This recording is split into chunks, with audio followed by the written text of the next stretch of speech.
And because I want this show to be educational and thought-provoking, and not just a bit of stand-up, I will, of course, be touching on the most violent and destructive animal on the planet. The giant gorilla, ladies and gentlemen. Oh, look at him. Some people think the most violent and destructive animal on the planet is man. Hello? Look at him. That would rip a man to pieces. Think, look. Look at the size of him. They're buildings. God, no man would... the worst, most prolific mass murderer would... Dr. Harold Shipman wouldn't be able to... How would he get that in an armchair when its kids were out? It wouldn't... He couldn't. He couldn't. Fuck off! Fuck off! Look at it. Worst dictators in the world. Who's killed the... Pol Pot. He's killed the most. 100,000... You know who Pol Pot is? The bloke in charge of Cambodia. He killed 100,000 people. He'd shit himself if he saw that. This is absolutely true. He rounded up anyone he thought was intellectual and had them executed. Absolutely true, 100,000 of them. And how he told whether someone was intellectual or not was whether they wore glasses.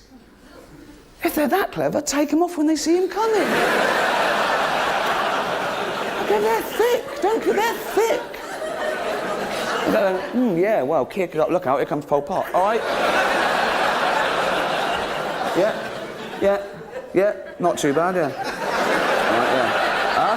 Yeah, oh, yeah, lovely, it is, yeah. Him over there, going through, see you later, yeah, see you later. Fucking wanker. That's... I could solve the world's problems if I cared. Oh.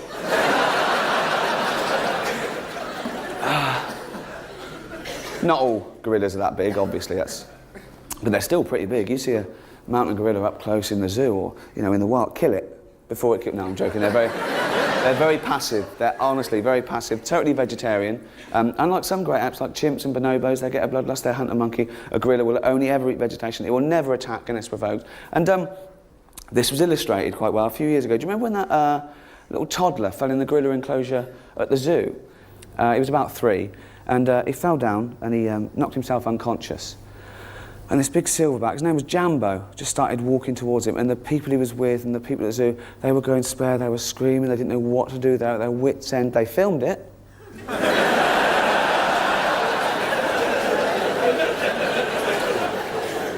Didn't completely lose the plot. They probably figured if we lose him, we make 250 quid. I mean, insurance, not a complete disaster. Send it to that Jeremy Beadle, that big one off Emmett, what's her name, Ermintrude. I don't know. I don't watch like that. But the mountain gorilla came and sat with him, just looked after him until the authorities got in, shooed him away, and it was fine. The kid was absolutely fine, and they didn't send it off. But it was fine, it was a happy ending, and that's fairly typical. I was watching that with my nan, and she was getting on a bit then. And, well, she's dead now, but... And, it's true. She said, look at that, he was lucky, because usually they gobble them straight up. Usually. How many kids has she thrown to the gorillas in her time? She also said, right, she's dead now, but she was on the way then, and, from the neck up. But she, do you remember the Strangeways riots about 10 years ago? And the prisoners were up on the roof for about 3 days, and the guards and police couldn't do anything. They were ripping the place to pieces. They were putting the tiles off, and they were just fucking throwing it down for about 3 days. She went, look at them. They should be locked up. Very rare, luckily, giant gorilla. One official sighting, New York, 1930s. Made the news because it grabbed a starlet of the time, Fay Ray. She's pretty big.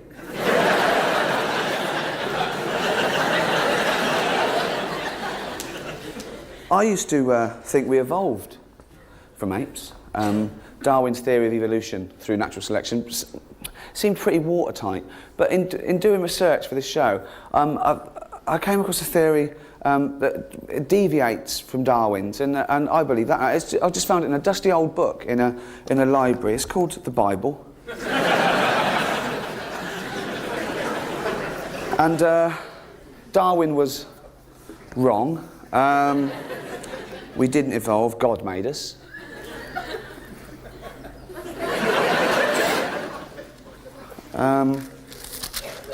So I just want to explain to you exactly how that happened.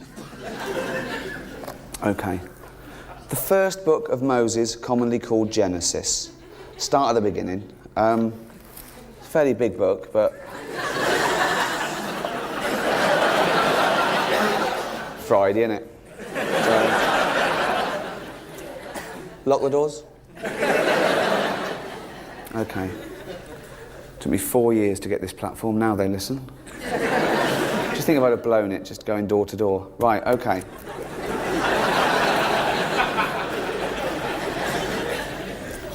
Some of the things you'll hear do sound a little bit far-fetched, I admit that. I thought it was, but then I found out that the other name for the Bible is the Gospel, so it is all true.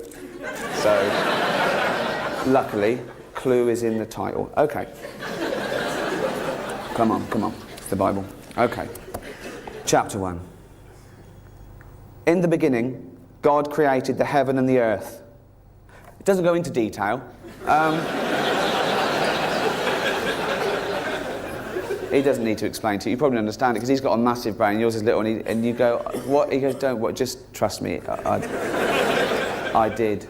And also, if he explained it to you, it would like ruin the enigma. Do you know what I mean? You'd go, "That's amazing." He just says it's a trick, and you go, "Oh." So it's like seeing.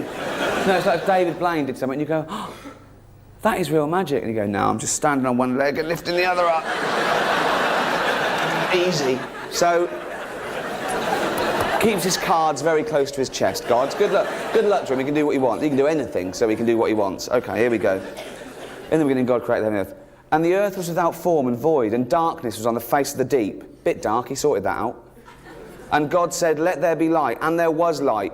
Huh? Isn't that brilliant? Hey? Oh, come on, that's amazing.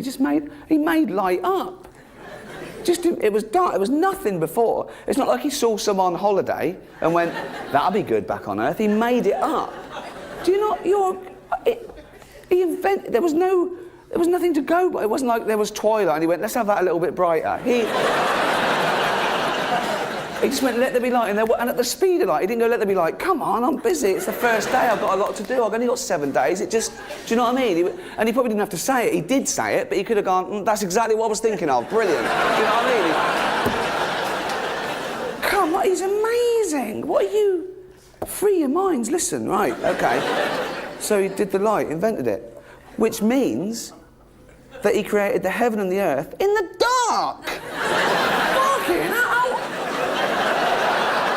How good is that? I'd have gone, right, let's have a little bit of light on the situation, let's see what we're doing, right. I need some planets. My puppy's dead. And I go, "What, the puppy your uncle got you? He did his bit, and whatever happened after that isn't his problem." And they go, "Yeah," and I go, "Oh no, maybe you rolled over on it on the night." "Oh, did I?" Oh, no. God looked at them and said to himself, "They are so wicked, I will have to wipe them off the face of the earth." Really? That's your only choice, is it? You'll have to. Straight to genocide. No 1 verbal and 2 written warnings. No, just straight to the annihilation of the entire human race because a fatty yellow trousers picked someone's nose. That's your solution, is it? I mean, anger management, chill the fuck out. Why animals? I hear you ask. Well, I've always been fascinated with them for an early age. I mean, anything to do with natural history. And this show is sort of life on Earth, the bits David Attenborough left out. And he's getting on a bit. He's not going to be around forever. If I start now, soon, I can, you know what I mean? And he's getting very slow. That Blue Planet thing, that took him 5 years. I bet the BBC were going, "Fucking, what's he doing?" We've seen, come on, that for half hour. So,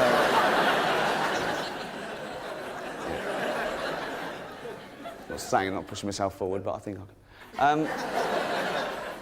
Well, he is a bit of a hero of mine, actually, David Attenborough. And The Blue Planet is a work of genius. And it did take 5 years to make, so I was pleased when he was rewarded with a nomination at last year's Broadcast Awards for Innovation. Lost out to Banzai. Think of his little old face, do you know what I mean? I bet he was sitting there on his Dickie Bow and everything with the producers, and they go, and the nominations are Blue Planet. Banzai. No, don't. And the winner is, as old as, I bet he was halfway to the fucking stage. I'd have got the panel afterwards and said, what do you mean Banzai is what? I showed a whale getting mugged. We like shaky hand, man. Fair enough. California, they overturned it at the last election. They had a referendum and they said no to gay marriage. You got people in San Francisco going, that's why we moved here. It's a strange sort of bigotry that you could affect someone's lifestyle that doesn't affect you back. It's not like they asked someone once and said, do you mind if these two men get married? And they went, oh, yeah, okay, wank them off then. What? I didn't know that was going to happen. It's also a strange sort of bigotry because presumably those people that object to that are the same people that said gay people were promiscuous and immoral, but now they don't want them to be monogamous and respectable in the eyes of God. And it must be so confusing to a gay guy in California going, that's the bit they don't want. With all the other shit we do, that's the bit that... They must be going to judges going, sorry, can I get the rules straight? What do you want to know? Can I marry a man? No. Can I shag one up the arse and give him a little reach round? Yes. Yeah. Right, I can't marry him. No. Can I pick up a stranger in the bushes, take him home, jizz on him and throw him out in the morning all crusty and homeless? Please do. Couldn't marry him? No. Right. Can I get 15 men in a... I'm just riffing. 15 men in a semicircle, naked, bent over, spreading their arse cheeks and attach a dildo to every part of my body. And go at them for half an hour. If you want, yeah. I don't know why I chose 15 in a semicircle. I think subconsciously I was thinking of that TV show, 15 to 1. That would have been different, wouldn't it? Also, I'd line them up. Also, I wouldn't face them away. I'd face them to me so you could get a... That's one thing. No. If you were to wank off 15 men at a time, kids, it's like plate spinning. It is like plate spinning. Because, no, it is. Because you get these two ready to go, but they're losing it. So you have to go, for fuck's sake. Ain't it knackering wanking off 15 men at once? Never thought I'd say that. Again? What? I love it when rock stars get involved. I absolutely love it. The political song. Ooh. Look out, mate. He's got a guitar. He's saying what he thinks in C.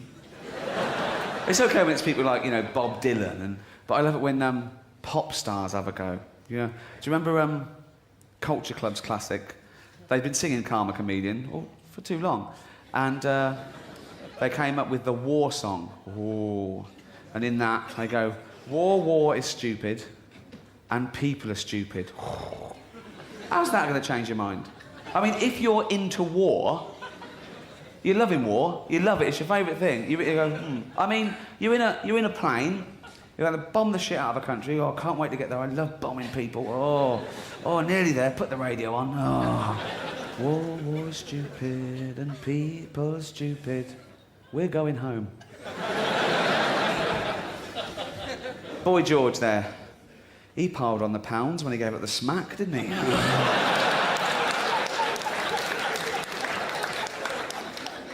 There's a fable there, kids. Every action has a consequence, so... Billy Joel, after singing things like Uptown Girl, he then revealed his classic, his protest song against the world. We didn't start the fire. And in that song, it's basically a list, in chronological order, right, from 1949 to 1989, and he just mentions sort of 6 to 8 things each verse. I just read it goes... Harry Truman, Doris Day, Red China, Johnny Ray, South Pacific Water, Witchell, Joe DiMaggio, Joe McCarthy, Richard Nixon, Studebaker, Television, North Korea, South Korea, Marilyn Monroe. That's not a song. That's a conversation with Rain Man. The other big campaign, a dog is for life, not just for Christmas. Right behind that, I love animals. I'm really into animal welfare. And that's obviously aimed at parents whose kids go, can I have a puppy, can I have a puppy? No, can I have a puppy? And they give in to shut them up, and they get the puppy, and they like it when it's cute. Then they grow up and they get bored with it, and they lumber the parents with it, and the parents get bored with it, and they abandon it. 11,000 pets abandoned in England and Wales last year. And I think kids should have pets. I think it teaches them life lessons. I haven't got children of my own, but I've got loads of nieces and nephews, and they've got kids of their own now. And I want to be a cool uncle and give them what they want, but I want to be a responsible one too, and sort of not add to the stray problem. But I think I've solved the dilemma. This is what I do, okay, as a tip. You've got to wait till Christmas Eve, go to an animal shelter or an animal rescue home, not a breeder, and I go there, and I go straight to the veterinary bit, and when they're dealing with, like, the little runts that are born all sick, and they're just putting them down. They've got no quality of life. I go, no, don't kill that one. I'll take that one. And they go, it's only going to live a day.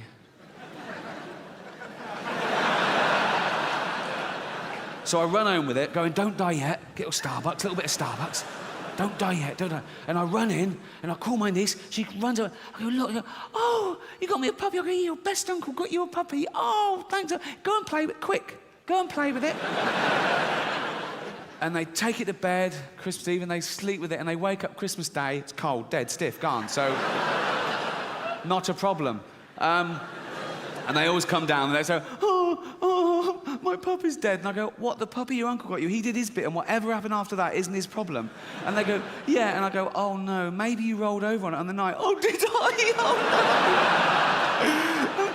And they always go, I killed my puppy. I killed my puppy. I go, no, you didn't kill your puppy. Jesus killed your puppy.